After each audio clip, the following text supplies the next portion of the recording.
Now friends, blacks call model derivative में लोगों को ये बड़ा डिफिकल्ट लगता है। तो नाम सुनते ही सर ब्लैक्स कॉल मॉडल मतलब डेरिवेटिव का one of the difficult part, इसको भी हलवा ही बनाना है फ्रेंड्स अपन को। हाँ, तो डेरिवेटिव का ऑब्जेक्टिव समझ में आ गया आपको। डेरिवेटिव क्या होता है? हम लोगों को रिस्क को डाइवर्ट करना है बाय टेकिंग इधर फॉरवर्ड कॉन्ट्रैक्ट, फ्यूचर। हाँ, फ्यूचर में कॉन्ट्रैक्ट निकालने पड़ते हैं, राइट, या फिर ऑप्शन। ऑप्शन में call option and put option. Call option is right to purchase, put option is right to sell, बराबर। अब कॉल ऑप्शन पुट ऑप्शन हम जब लेते हैं तो option is nothing but like a you taking the insurance. याद है ना, बताया था स्टार्टिंग में। तो इंश्योरेंस लिया अपन ने। अब इंश्योरेंस लेंगे तो इंश्योरेंस लेने के लिए प्रीमियम भी भरना पड़ेगा ना भाई, यस और नो। तो जो प्रीमियम पे करते हैं that is the known as value of option. क्या बोलते हैं उसको? Value of option. तो वैल्यू ऑफ ऑप्शन में प्रीमियम पे करना है तो प्रीमियम निकाला कैसे जाए? तो सोचिए फ्रेंड्स, ये जो इंश्योरेंस कंपनी वाले हैं या जो कॉल ऑप्शन सेल करने वाले लोग हैं, कॉल ऑप्शन राइटर या पुट ऑप्शन राइटर, ये प्रीमियम कैसे चार्ज करते होंगे? किस बेस पर डिसाइड करते होंगे प्रीमियम कितना होना चाहिए? आपके हिसाब से बताइए। आप तो कैसे प्रीमियम नक्की करोगे आप? यस बेटा, how you decide the premium? क्या बेस होना चाहिए आपके लिए प्रीमियम का? तो उसमें स्पॉटेड एक्सपायरी और स्पॉट स्ट्राइक प्राइस दोनों दिया हुआ होना चाहिए। ओके ओके तो ओके। उससे अपन कॉल ऑप्शन है तो अगर स्पॉटेड एक्सपायरी ज़्यादा होता है स्ट्राइक प्राइस से तो वी विल एक्सरसाइज। मतलब ये तो एकदम टेक्निकल बात कर रहा है। बोले सर स्पॉट रेट जो है और एक्साइज प्राइस जो है, अगर स्पॉट रेट ज़्यादा है तो डेफिनेटली हम एक्साइज करेंगे कॉल ऑप्शन।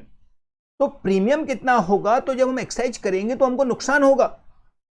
जो बंदा एक्साइज कर रहा है उसको फायदा होगा, और जिसने ऑप्शन बेचा है, इनके इंश्योरेंस कंपनी जो ऑप्शन बेचा है उसको लॉस होगा।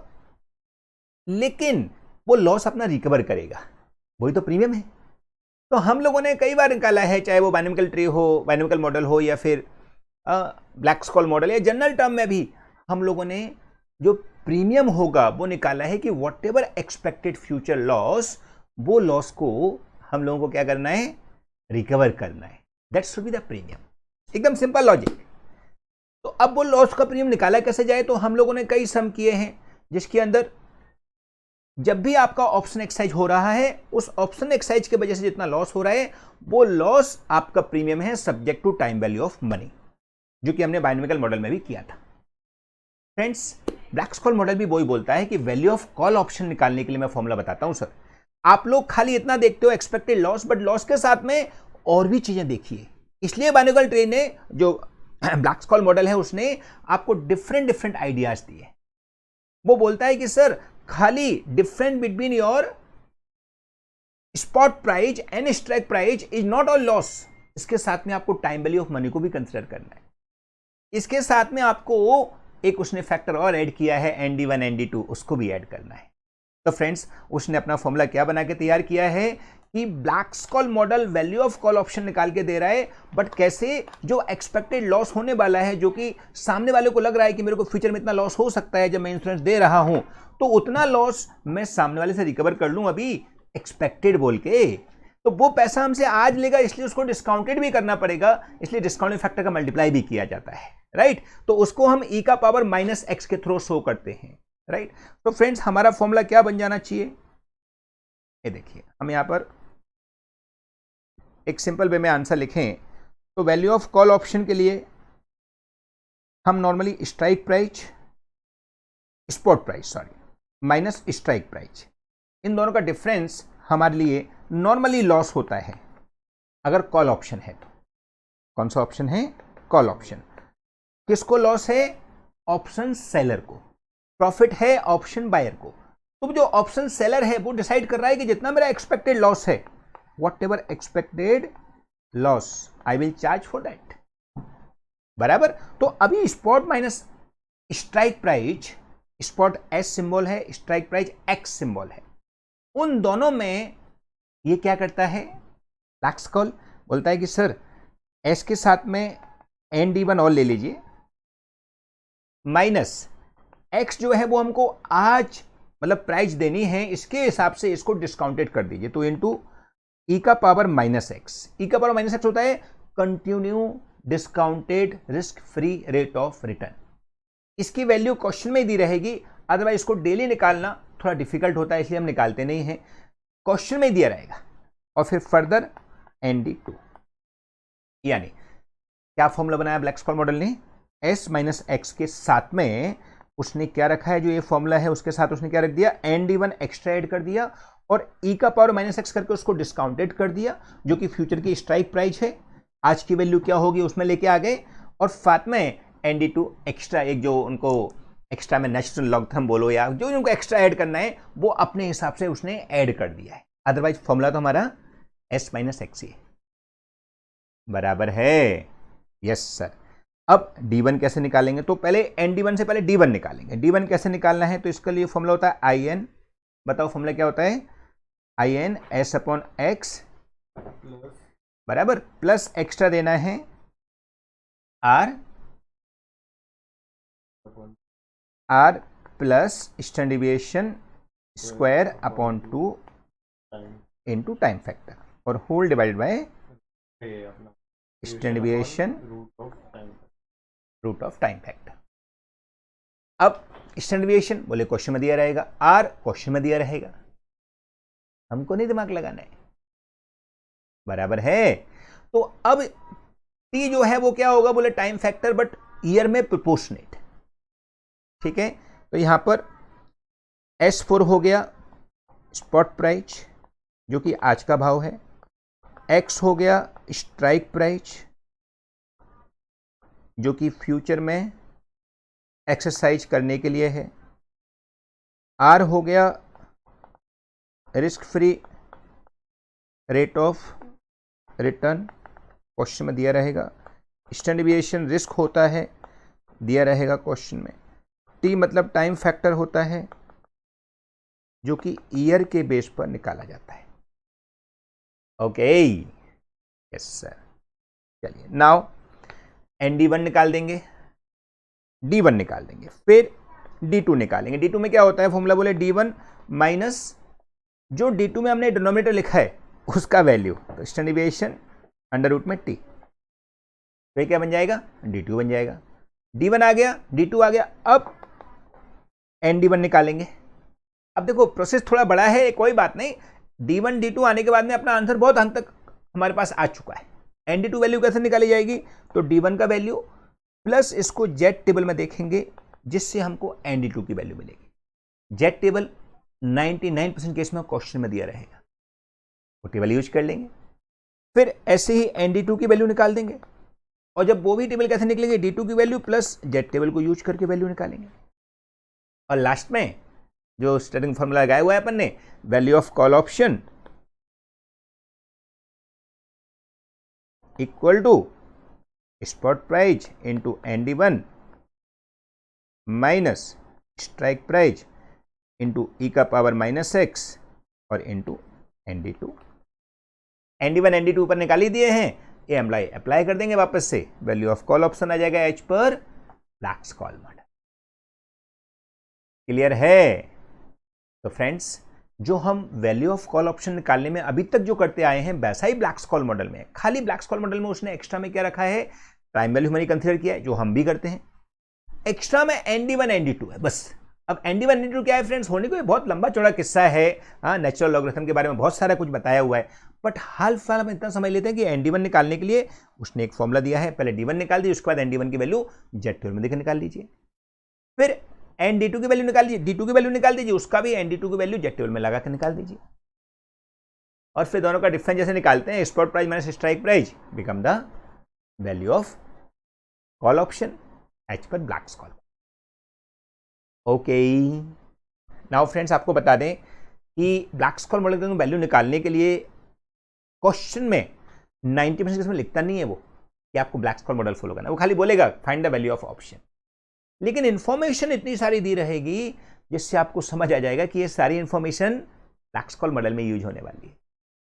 तो फ्रेंड्स जैसा हमेशा मनोज के FR का काम होता है कि आपको जो डिफिकल्ट है उसको सबसे पहले तोड़ना, तो ऐसे ही ब्लैक-स्कॉल मॉडल तो आपको डिफिकल्ट लगता है तो उसके लिए अपन एक क्वेश्चन लेते हैं, उसमें ये सारी चीज़ें हमने अभी डिस्कस की हैं, इनको इम्प्लीमेंटेशन करते हैं ये सोच के कि हम खाली spot price minus strike price कर रहे हैं, जो कि नॉर्मल लॉस हम कैलकुलेट करने के लिए निकालते हैं for any kinds of option की वैल्यू निकालने के लिए, चाहे वो ब्लैक स्कॉल मॉडल का कोड निकालें या किसी और का निकालें। तो नॉर्मल तरीके से जो निकालते हैं उसमें आज का spot price minus strike price वही करते हैं, बट उसके साथ में ND1 ND2 और जो फ्यूचर की प्राइस है जिसको हम स्ट्राइक प्राइस बोलेंगे उसके साथ में हमने डिस्काउंटेड फैक्टर का मल्टीप्लाई और कर दिया, जिससे वो आज की वैल्यू में कन्वर्ट हो जाए, सो दैट इक्वलेंट चीज बन जाए। बराबर है सर? ठीक है। तो नाउ ये वैल्यू हम लोग इस तरीके से निकाल लेंगे। क्लियर है? Any question, any doubt? No. अब एक सम करते हैं जिससे और वो क्लियरिटी हो जाएगी। हाँ, तो आपके आई थिंक मॉड्यूल में 2 क्वेश्चन दिए हैं उसने, और मोस्टली एग्जाम में उनमें से एक आएगा। अगर एकदम डिफिकल्ट पेपर बनाना है तो उनमें से एक आएगा। बराबर है? सो फ्रेंड्स, एक क्वेश्चन दिया है, question number 25 of test knowledge का क्वेश्चन ICI के मटेरियल से, क्योंकि ICI का मटेरियल ही मैं आप यूज करता हूँ, आपको सब पता है, राइट? तो 25 क्वेश्चन एक बार हम पढ़ लेते हैं, इसको सॉल्व कर देते हैं, तो ब्लैक स्कॉल मॉडल का धज्जियाँ उड़ जाएंगे, राइट?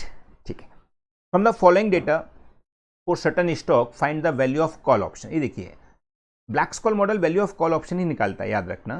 तो वैल्यू ऑफ कॉल ऑप्शन निकालना है। प्राइस ऑफ स्टॉक नाउ, ये क्या हो जाएगा हमारा? स्पॉट प्राइस है, आज का भाव है। एक्सरसाइज प्राइस, ये क्या हो जाएगा?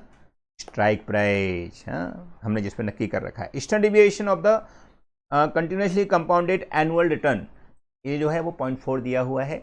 ये डिस्काउंटेड स्टैंडर्ड डेविएशन क्वेश्चन में मेंशन है, ऐसा मान लेते हैं। फिर मेच्योरिटी पीरियड 6 मंथ है, टाइम पीरियड दे दिया 6 मंथ को हम 0.5 के थ्रू रिफ्लेक्ट करेंगे, 6/12 मतलब 0.5 ईयर हुआ, राइट? एनुअल इंटरेस्ट रेट, देखो risk free rate of return दिया हो तो अच्छी बात है, ना दिया हो तो एनुअल इंटरेस्ट रेट यूज करेंगे, जो रेट दिया हो वो रेट यूज करना है। फिर given number of HD from mean, ये देखो ये जेड टेबल दिया है जिसमें वैल्यू हमको area of left right 1 trail जो देता है वो 1 ट्रेल दिया हुआ है। फिर E का पावर 0.12 इंटू 0.5 ऐसे करके 1.062 दिया है। देखो हमको माइनस प्राइस का डिवाइड देना पड़ता है, आपको पता है ना, E का पावर -x होता है।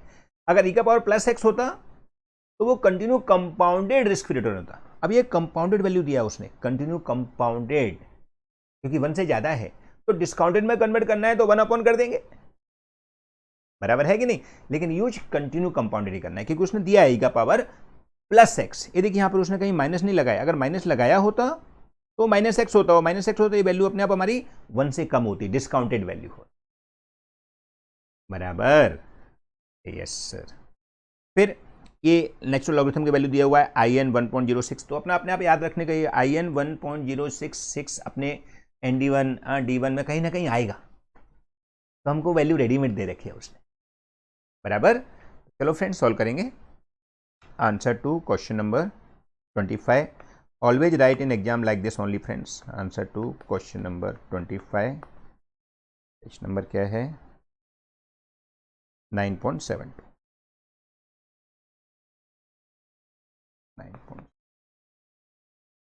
क्वेश्चन में पूछा है वैल्यू ऑफ कॉल ऑप्शन, जिसका फॉर्मूला अभी हमने बात किया, spot price minus strike price होता है, लेकिन साथ में ND1 और ND2 और लगाने पड़ेंगे, इनटू E का पावर -x करना पड़ेगा, बिकॉज क्वेश्चन में कंटिन्यू डिस्काउंटेड फैक्टर नहीं दिया तो हम उसको डिस्काउंटेड कर लेंगे। फॉर्मूला लिख देते हैं पहले, और ND2, ठीक है? ये हमको वैल्यू ऑफ कॉल ऑप्शन निकालने के लिए यूज करना है। नाउ D1 इक्वल टू, क्या फॉर्मूला लिखा था अभी हम लोगों ने? IN S अपॉन, बोलो, S upon x plus R plus standard deviation square upon 2 into time factor, और whole divide by standard deviation into √t। ठीक है? तो अभी अपन फिल कर दें जरा। IN स्पॉट प्राइस कितना दिया है फ्रेंड्स? तो लिख दीजिए, स्पॉट प्राइस 80 है, मॉड्यूल है क्या?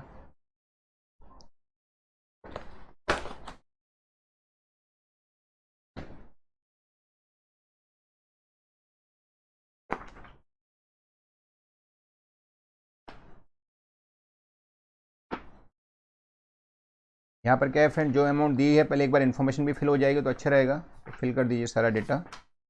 स्पॉट प्राइस दिया है 80 का, स्ट्राइक प्राइस दिया हुआ है 75 का, स्टैंडर्ड डिविएशन दिया हुआ है 0.4 का, आर दिया हुआ है 12% और टाइम फैक्टर दिया है 6/12 इक्वल टू 0.5, बराबर ना।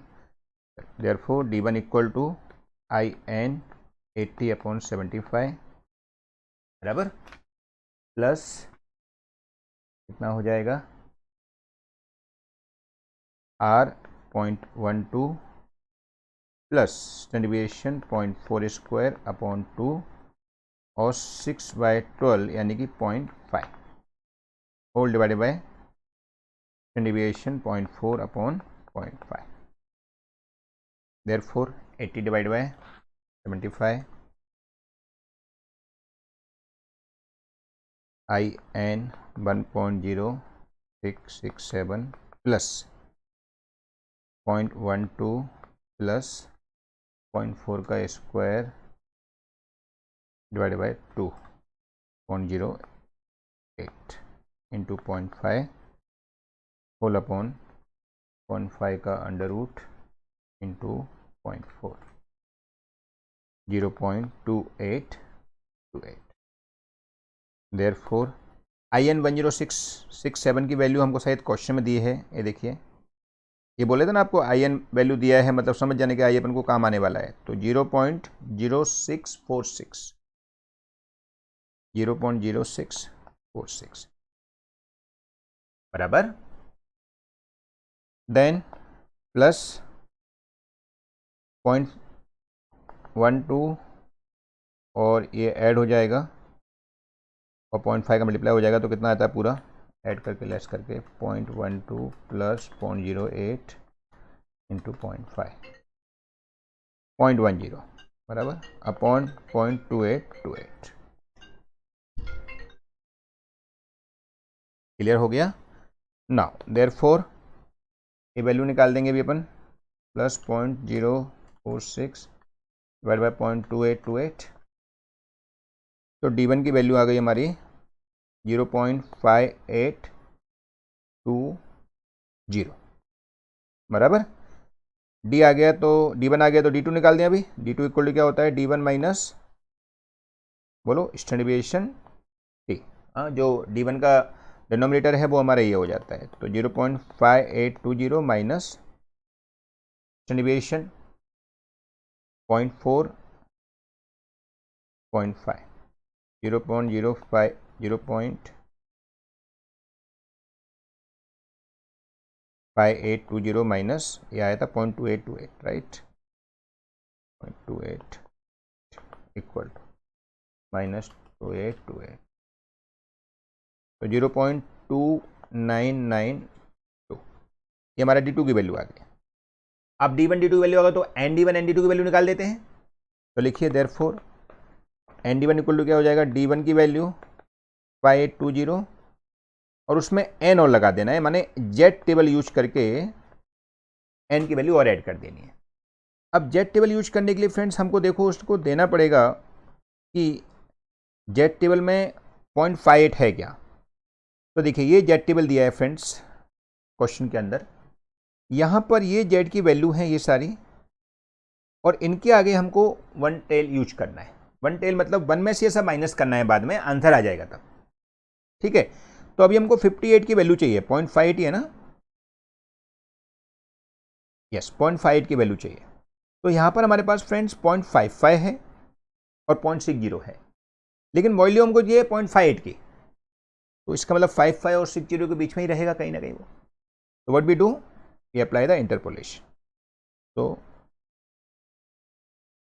अप्लाई इंटरपोलेशन बराबर, हमको 0.58 की वैल्यू चाहिए, 5820 लिख दीजिए चाहिए तो बराबर। हमारे पास 0.55 की वैल्यू है और 0.66 की वैल्यू है, 60 की 66 नहीं 60 है, और ओवरराइट नहीं करना है फ्रेंड्स, दोबारा लिख दीजिए कोई दिक्कत नहीं है। तो 0.55 और 60 की वैल्यू है, देखो 0.5 की वैल्यू दी है 0.2912 0.2912 और इसकी वैल्यू दी है हमारे लिए 0.2743। हमको चाहिए क्या 0.520 का वैल्यू, तो इसको दोनों का डिफरेंस इज 0.05 इक्वल टू दोनों का डिफरेंस कितना हो जाएगा फ्रेंड्स, ये देखो यहाँ पर कम होता है 0.55 तो ये ज़्यादा रहता है और ये ज़्यादा होता है तो वैल्यू कम होती है, हाँ याद रखना है ये बात। तो अपन को ये समय माइनस प्लस में ध्यान रखना है फिर। हाँ इन दोनों का डिफरेंस अगर निकालना जाए तो माइनस का आएगा फिर 2743 माइनस 2912 तो 9610 0.169 बराबर 0.55 की वैल्यू हो गई। तो अभी अपन यहाँ पर निकालते हैं, इसके बीच में डिफरेंस निकाल लें 0.5820 के बीच में, राइट। तो 0.6 माइनस 0.5820 तो हो जाएगा 81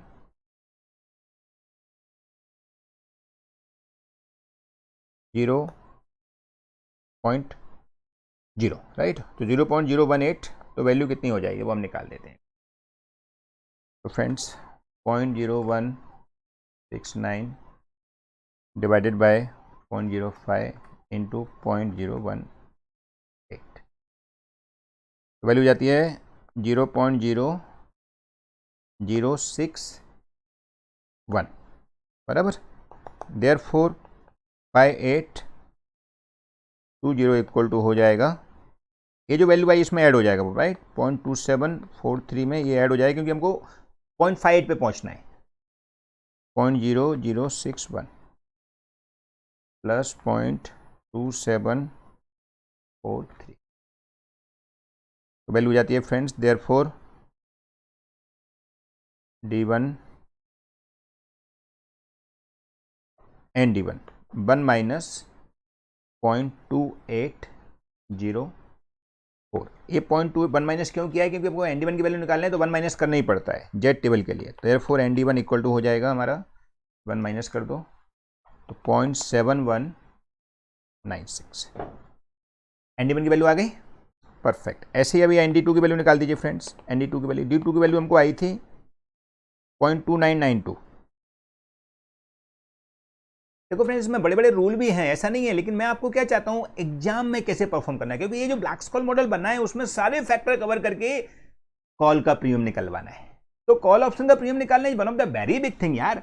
तो वो प्रीमियम को समझाने के लिए आपको ND1 ND2 की वैल्यू का डिटेल एनालिसिस करने के बजाय मैंने आपको इतना बता दिया कि हमको उसको वैल्यू निकालना है एडिशनल।